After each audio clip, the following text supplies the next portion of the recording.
नमस्कार प्रिय मित्रों, मैं ज्योतिषकार कमल आप सबका हार्दिक अभिनंदन करता हूं आपके अपने इस प्यारे यूट्यूब चैनल एस्ट्रो कमल में। और एस्ट्रो कमल में आज मैं फिर अपने शिष्य शिवा की एक खतरनाक साधना लेकर के आया हूं जो बहुत ज़्यादा ताकतवर है। और एक बार इस साधना को किसी ने कर लिया तो वो इतने बड़े बड़े काम कर सकता है जिसकी कोई कल्पना नहीं कर सकता। वो एक बार तक तो प्रकृति में परिवर्तन कर सकता है, स्थान को एकदम सूखा कर सकता है, बारिश करवा सकता है। ऐसी बहुत सारी शक्तियाँ उसके अंदर पैदा हो सकती है।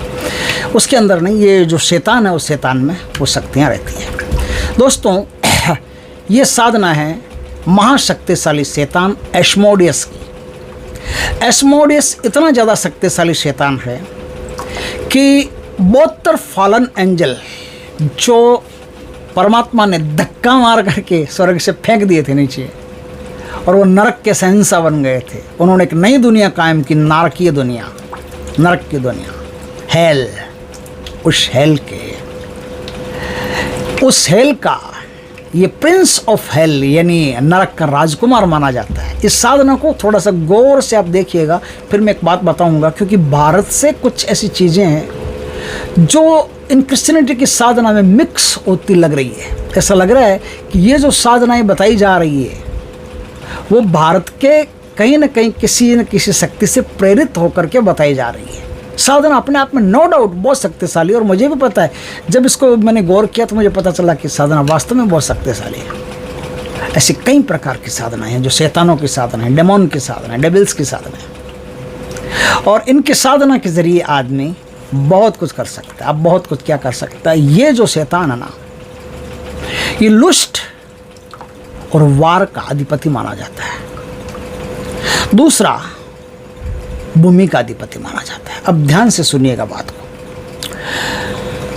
यदि किसी लड़की को वश में करना है, पहली बात तो साधना लड़कियां नहीं कर सकती। लड़कियां करने से ये जो एस्मोडियस है वो थोड़ा सा प्यार से पेश आता है उन लड़कियों पर आधिपत्य करने लगता है, हक जताने लगता है, फिर उनके साथ गलत संबंध स्थापित करने लगता है। और लड़कियां कुछ नहीं कर सकती, उसके सामने फिर हाथ ऊपर ही करने पड़ते हैं। इसलिए लड़कियों को गलती से भी इस साधना में हाथ नहीं डालना चाहिए।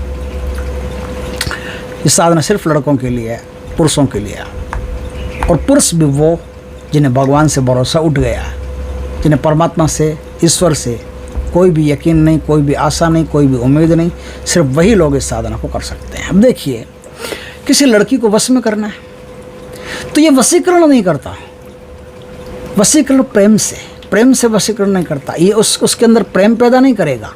अब दो प्रकार से वशीकरण पैदा होता है। एक तो जैसे भारतीय वशीकरण, उसमें तो कई, जैसे कामदेव के वशीकरणों की अपन बात करते हैं, है ना, तो कामाख्या के वशीकरण, कामदेव के वशीकरण, ऐसे बहुत सारे ऐसे बढ़िया वशीकरण जो तेज़ गति से चलते हैं, अच्छा काम भी करते हैं, बढ़िया। वो क्या करते हैं, वो जिस लड़की के लिए आपने काम वशीकरण किया, उस लड़की के दिमाग में आपके प्रति, साधक के प्रति प्रेम पैदा करते हैं, लव पैदा करते हैं। वो उसके प्रेम में विहल रहती है, लैला की तरह। कोई पत्थर से ना मारे मेरे दीवाने को, या पत्थर वत्थर की जरूरत नहीं। यहाँ कहते सब चीज़ मारो काटो, कुछ दिक्कत नहीं, लेकिन एक चीज़ छोड़ देना जो मेरे काम की है, बस। मुझे पत्थर वत्थर से मारने मार्श कोई।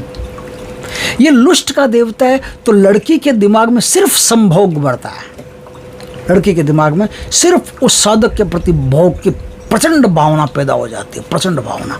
वो कोई प्यार व्यार नहीं जताती, वो आती कहती आओ मेरे साथ सो जाओ, और कोई ऑप्शन उसके, और कोई मतलब जैसे कोई भी औपचारिकता उसके पास नहीं। वो झूठा ही नहीं कहती कि मैं तुमसे प्यार करती हूँ, आई लव यू 1 4 3, ऐसा कुछ, है ना, बाबू सोना, ऐसा कुछ भी नहीं, कुछ भी नहीं। उसका सीधा एक ही प्रोग्राम रहता है, बस फीता काटो। समझ गए बात को? ये लुस्ट का देवता है, ये प्यार का देवता नहीं है। यहाँ प्यार शब्द नहीं काम करता, यहाँ लुस्ट, वासना शब्द काम करती है। ये वासना ही बढ़ता है। दूसरी बात है, एक बात तो मैंने बता दी कि ये वासना का देवता। दूसरा, लड़ाई का। इसको लड़ाई में बड़ा मजा आता है। अगर दो लोग ऐसे हैं जिनको आपको लड़वाना है, इसको भोग दो, नाम बताओ, एड्रेस पता बताओ, उनके बीच में ऐसी लड़ाई होगी, और ऐसी लड़ाई नहीं कि एक दिन में बस मार काट के पूरा खेल खत्म, दूसरे दिन एक जेल में दूसरा ऊपर, ऐसा नहीं। लड़ाई इतनी भयंकर होगी कि पूरा गांव देखेगा, और लड़ाई एक बार नहीं बार बार करवाएगा। और लड़ाई में उनका घर साफ करवा देगा, पार्टियां साफ करवा देगा। इसको ऐसे शिकार चाहिए, ऐसे उसको देने होते हैं। यदि आपको दो लोगों के बीच लड़ाई करानी है, पूरे गांव में लड़ाई करानी है, इसको छोड़ दो, पूरा गांव एक दूसरे का दुश्मन बना फिरेगा और एक दूसरे से लड़ाइयाँ करता रहेगा। कोई किसी की कॉलर खींचेगा, कोई किसी को मुक्का मारेगा, कोई लात मारेगा, डुशम डुशम चलेगा, बस पूरी फिल्म बनती रहेगी। और उसका वीडियो बना करके यूट्यूब पर चढ़ा दोगे तो भयंकर वायरल होगा, क्योंकि लोगों को हिंसा में गजब की रुचि है। हिंसात्मक वीडियो फट से वायरल होते हैं, सेक्सुअल वीडियो फट से वायरल होते हैं। हमारे जैसे वीडियो कोई देखता है, कोई नहीं देखता, 1000, 1200, 1500 व्यू में काम खत्म, और वो 15 करोड़ भी जा सकते हैं। ये लुष्ट का और वार का देवता है, लुष्ट और वार, इसमें बड़ा मजा आता है इसको। तीसरा ही भूमि का देवता है। किसी की भूमि में विवाद करवाना हो, इसको छोड़ दो, उसकी भूमि में विवाद शुरू हो जाएगा। आपको भूमि चाहिए, भूमि बोल दो, कैसे भी उसको उल्लू बना करके, उसका दिमाग घुमा करके कम पैसे के अंदर बढ़िया से बढ़िया भूमि ये दिलवा देगा। भूमि का राजा है, सेंस है। भूमि का तो इसको नाम ले लिया ना, तुरंत दिलवा देगा, बड़ा मज़ा आता है इसको। भूमि को बंजर कर देना, भूमि को वापस ठीक कर देना, भूमि में नकारात्मकता भर देना, भूमि में भूत प्रेत पिशाच भर देना। क्यों? हाँ देखो, मैं भूल गया, ये जो आदमी, ये जो शक्ति है, आज मैं बता रहा हूँ एस्मोडिस की, एस्मोडिस जिन्नों का सरदार है। और जितने भी भूत प्रेत ऐसी नेगेटिव एंटिटीज़ होती है ना, वो सब इसके पीछे पीछे झंडा था, झंडा ऊंचा रहे हमारा झंडा, इसके पीछे पीछे चलते हैं। इतना खतरनाक ये शक्ति शैतान है। तो जिन्नों को, भूतों को, प्रेतों को उस जमीन में वास करवा देगा, तो उस जमीन में कोई नहीं रह सकता, फिर परिंदा भी पंख पर नहीं मारेगा। इस प्रकार की खतरनाक साधना है। तो खतरनाक साधनाओं के लिए खतरनाक आदमी ही चाहिए, हर किसी के बस की साधनाएं नहीं है। इसलिए एस्ट्रो कमल पर कुछ वीडियो ऐसे भी आप देखेंगे जो हर किसी के काम के नहीं है, सिर्फ विशेष साधक होता है, उनके ही काम के। अब मैं बताता हूँ कि साधना को करना कैसे है। पहली बात, ये इतना खतरनाक है कि एक आदमी था मिस्र में, सोलोमन। और सोलोमन कौन था? ये जो नीतिका एंजल फेमस हो रही है ना यूट्यूब पे, नीतिका एंजल, इस नीतिका एंजल के पापा थे सोलोमन। नीतिका एंजल के पापा भगवान के बड़े भक्त थे, ईश्वर के। और उनके वो कहते हैं गॉड के बड़े भक्त थे, और गॉड की प्रेयर्स किया करते थे, उनका ध्यान किया करते थे। तो उसको क्या है, सोलोमन को कौन कब क्या कैसे हुआ, फालन एंजल कौन हुआ, कौन गिरा स्वर्ग से, कौन स्वर्ग में चढ़ा, उसको सब का पता रहता था। ये भूमि पर बैठे बैठे उसको पूरा पता रहता था सोलोमन को। और सोलोमन परमात्मा का गजब का भक्त था, उसके अंदर शक्तियाँ, गजब की दिव्य शक्तियाँ पैदा हो गई। वही शक्तियाँ नीतिका में थी, और नीतिका भी उन्हीं शक्तियों के दम पर किसी भी साधक की इच्छा पूरी कर देती है फट से। और थोड़ा सा प्यार से पुकाराने पर नीतिका धन संबंधी काम एक नंबर करती है, उसको अच्छा धन देती है।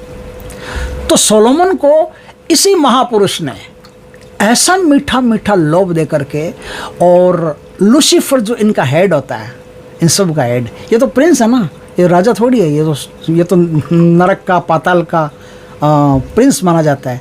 पाताल का, नरक का जो राजा है वो लूसीफर है। तो इसी ने लोभ लालच दे करके उसको परमात्मा से हटा करके और लूसीफर का अनुगामी बना दिया, लूसीफर का भक्त बना दिया। फिर उसने झंडा बदल दिया, भगवान का झंडा छोड़ दिया, लूसीफर का झंडा उठा लिया, बस झंडा ऊंचा रहे हमारा नारा लगाता हुआ बस लूसीफर की टीम में शामिल हो गया सोलोमन। 72 एंजल्स में से ये चौथे नंबर का, 72 फॉलन एंजल्स में से चौथे नंबर का महाशक्तिशाली एंजल है। अब देखिए इसकी साधना भी कितनी खतरनाक है। इसकी साधना 41 दिन 41 डेज की साधना। इसकी साधना में करना क्या पड़ता है? पहले तो इसकी साधना में ध्यान रखना कि बड़ा डर लगेगा। बहुत सारे जो आपके आसपास के भूत प्रेत है ना, वो आपके आसपास हाथ जोड़ने नहीं आएंगे। वो आपके आसपास इसलिए आएंगे कि ये किसी प्रकार से साधना बंद कर दे तो बढ़िया रहे, क्योंकि एक बार आपके क्षेत्र में उसकी एंट्री हो गई तो फिर सारे भूत प्रेत थर थर थर थर थर थर थर थर थर थर थर थर कांपते हैं उससे। इसलिए जितनी भी प्रेतात्माएं हैं, जितनी भी पैशाचिक आत्माएं, सब ये कोशिश करती है कि ये भाई बंद कर दे तो बढ़िया। इसलिए आपको तरह तरह से डराएंगे, तरह तरह से नाटक करेंगे, ताकि आप उसको एस्मोडिस को बुलाओ नहीं। आपने अगर भारत की धरती पर अपने क्षेत्र में एस्मोडिस को न्योता दे लिया तो क्षेत्रपाल को भी चीर करके आ जाता है। क्षेत्रपाल की भी परवाह नहीं करता, बुला लिया तो आ जाएगा। और आ गया तो फिर जितने भी पास में शक्तियाँ हैं, भूत प्रेत, सब इकट्ठा करके उन पर राज करना शुरू कर देगा। अब राज कौन करवाना चाहे, कौन गुलाम होना चाहे? बड़ी मुश्किल से तो इंडिया आज़ाद हुआ है। अब फिर कोई गुलाम कर ले, मजे के अच्छा लगता है क्या? कोई गुलाम नहीं होना चाहता। तो गुलाम नहीं होना चाहता, उनको पता है गुलाम होने पर क्या क्या करवाएगा हमसे, झाड़ू पोछा क्या क्या करवाएगा पूछो मत। इसलिए साधक को बहुत डराते हैं। इसकी साधना कैसे की जाएगी मैं थोड़ा बता देता हूँ। इसकी साधना पहली बात तो ये मान लो कि एकांत में की जाएगी, भूमि पर बैठ के की जाएगी, लाल आसन हो, लाल आपके कपड़े हो, सीधा जमीन के संपर्क में हो, वहाँ से साधना की जाएगी। अब थोड़ा जंगल का एरिया हो, थोड़ा सा ऐसा एरिया हो जहाँ कोई आदमी आता जाता नहीं हो, डिस्टर्ब करने वाला नहीं हो। अमावस्या की रात्रि को ये साधना शुरू होती है। दक्षिण दिशा की तरफ मुख रख करके आपको साधना करनी होती है। एक लाल वस्त्र जमीन पर बिछा करके अपने सामने, उस लाल वस्त्र पर इसका जो सिजल है यंत्र, वो यंत्र आप लगा लें।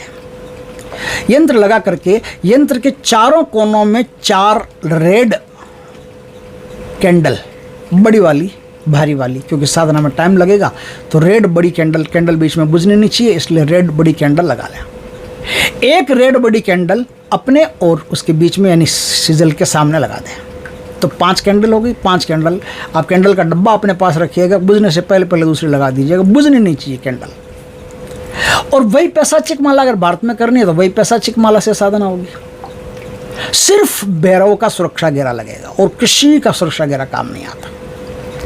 इस सुरक्षा घेरा के अंदर दुनिया की कोई भी एंटिटीज नहीं आ सकती, दूसरी सिर्फ वही आ सकता है जिसको आपने बुलाया है।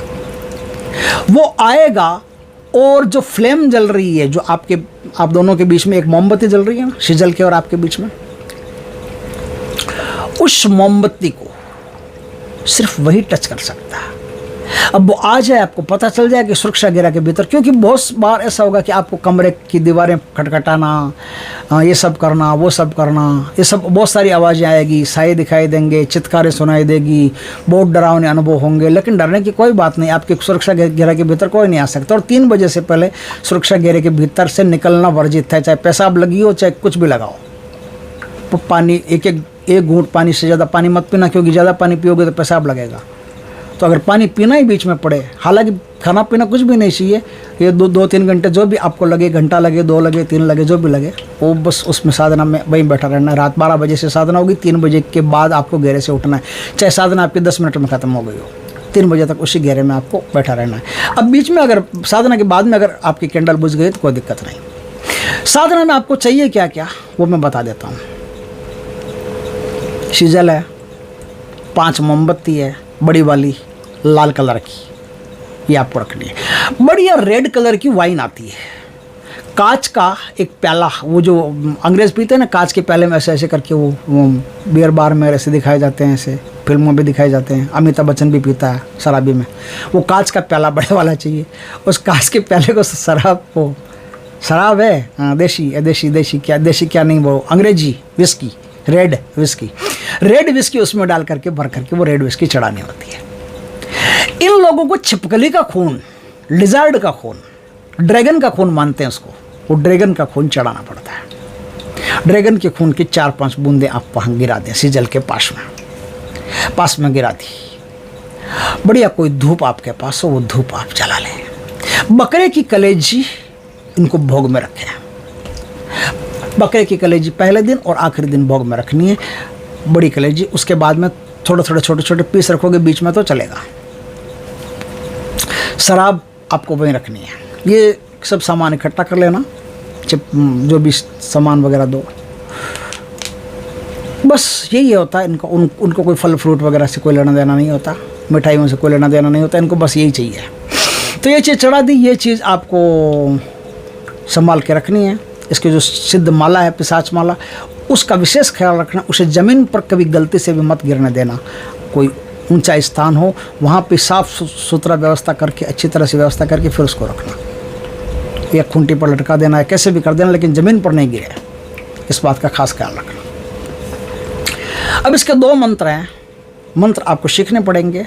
मंत्र ऐसे ही सीधा बता देने से नुकसान होने की संभावना है। एक मंत्र है बड़ा, एक मंत्र है छोटा। आपको अगर प्रत्यक्षीकरण करना है तो बड़े मंत्र का जाप करना पड़ेगा। आपको चाहिए प्रत्यक्षीकरण करना है, वाकायदा सामने आए, दर्शन हो, वचन हो, सब कुछ हो, तो बड़े मंत्र का 1000 जाप रोज करना पड़ेगा। उसमें आपको 1 डेढ़ घंटा, 2 घंटा, 3 घंटा लग सकता है। छोटा मंत्र है, छोटे मंत्र के भी आपको 1000 जाप रोज के करने पड़ेंगे। उसमें ज़्यादा टाइम नहीं लगेगा, लेकिन उसमें प्रत्यक्षीकरण नहीं होगा। 41 दिन साधना करो, आपको पता चल जाएगा आ गया है। अब आप कहोगे कि मैं आपको ये भोग दे रहा हूँ, आप ये काम कर दो। भोग लिया, काम किया, बस इतना ही। और आपका कोई टर्म्स नहीं रहेगा, सिर्फ भोग दो, काम करो। यही भोग बकरे की कलेजी, रेड वाइन, ये सब देने पड़ेंगे आपको। ये सब भोग दे दिया, काम कर लिया। इस प्रकार से साधना है। इस साधना के जरिए बहुत बड़े बड़े काम किए जा सकते हैं, जिसकी कल्पना भी नहीं। किसी को मारना हो, किसी को तड़पाना हो, किसी को बीमार करना हो, जितने बुरे काम हो, टोटल बुरे काम किए जा सकते हैं। और अगर साधक सात्विक अच्छी प्रवृत्ति का है तो अच्छे काम भी करवा सकता है। ऐसी बात नहीं कि बुरी करता, खाली अच्छे काम भी इससे करवा सकता है। और लड़कियों के मामले में थोड़ा सा गलत है, इससे वशीकरण कभी नहीं करवाएं, क्योंकि वशीकरण करवा लिया तो लड़की के अंदर ये भयंकर वासना भर देता है। और इतनी भयंकर वासना भर देता है कि जब वो सेक्स करने किसी लड़के के पास आती है, वो लड़के को उसको संतुष्ट करने का दम नहीं हो तो मामला ख़राब हो सकता है। तो फिर एस्मोडियस को खुद ही कहना पड़ता है कि आप मेरे शरीर में विराजमान होकर के संभोग करो। वो संभोग करता है, तभी वो लड़की पूर्ण शांत होती है, पूर्ण सेटिस्फिकेशन उसको मिलता है। नहीं तो इतना भयंकर जिसके अंदर वासना पैदा हो गई, उस लड़की को संतुष्ट करना हर किसी के बस की बात नहीं है। तो अगर उस शरीर में आमंत्रण नहीं देते हैं, उसको निमंत्रण नहीं देते हैं, तो वो लड़की आपको मार भी सकती है।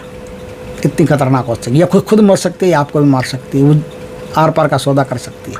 इस प्रकार की बहुत खतरनाक साधना है, जो बड़े सोच समझ करके इस साधना को करना चाहिए। हर किसी को इस साधना को करना भी नहीं चाहिए, और करना भी नहीं चाहिए। मैं तो कहता हूँ इस साधना को करना नहीं, सिर्फ सुनना, एंजॉय करना, कि हाँ जानकर लेना कि हाँ बस ऐसा भी होता है।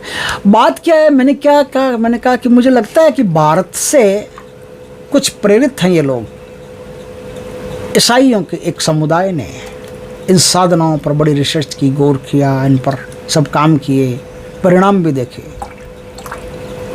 प्रोटेस्टेंट जो उनका होता है, उन लोगों ने तामसिक चर्च भी बनाए, शैतान के चर्च भी बनाए, उन्होंने साधनाएं भी ऐसी की और बहुत कुछ किया भी।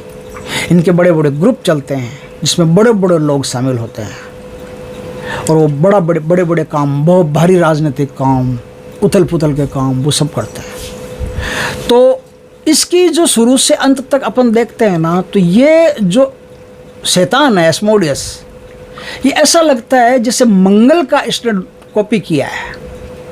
मंगल का जिस प्रकार से चरित्र चित्रण भारतीय ज्योतिष में, वैदिक ज्योतिष में बताया जाता है, ठीक उसी प्रकार का चरित्र चित्रण इसका बताया जाता है। ठीक उसी प्रकार का, लाल रंग, ये वो, लड़ाइयाँ करवाना, भूमि का अधिपति होना, वासना भर देना, तो ये सब जितने भी काम हैं सब मंगल के काम हैं। तो मंगल के काम पूरे के पूरे ऐसा लगता है कि उन्होंने अपने धरातल पर मंगल को ही एस्मोडिस मान करके और इस साधन का निर्माण किया है। हो सकता है मैं गलत भी हो सकता हूँ, सही भी हो सकता हूँ, लेकिन जो मुझे लग रहा है वो ऐसा है। तो दोस्तों वीडियो अच्छा लगे तो लाइक करना, कमेंट करना, शेयर करना, पहली बार हमारे चैनल पर चैनल को सब्सक्राइब करना, पास में जो बेल आइकन का बटन दबा देना ताकि हमारे ज्ञानवर्धक जानकारीपूर्ण वीडियो सबसे पहले आपके पास आ सके। जय श्री कृष्णा, वंदे मातरम दोस्तों।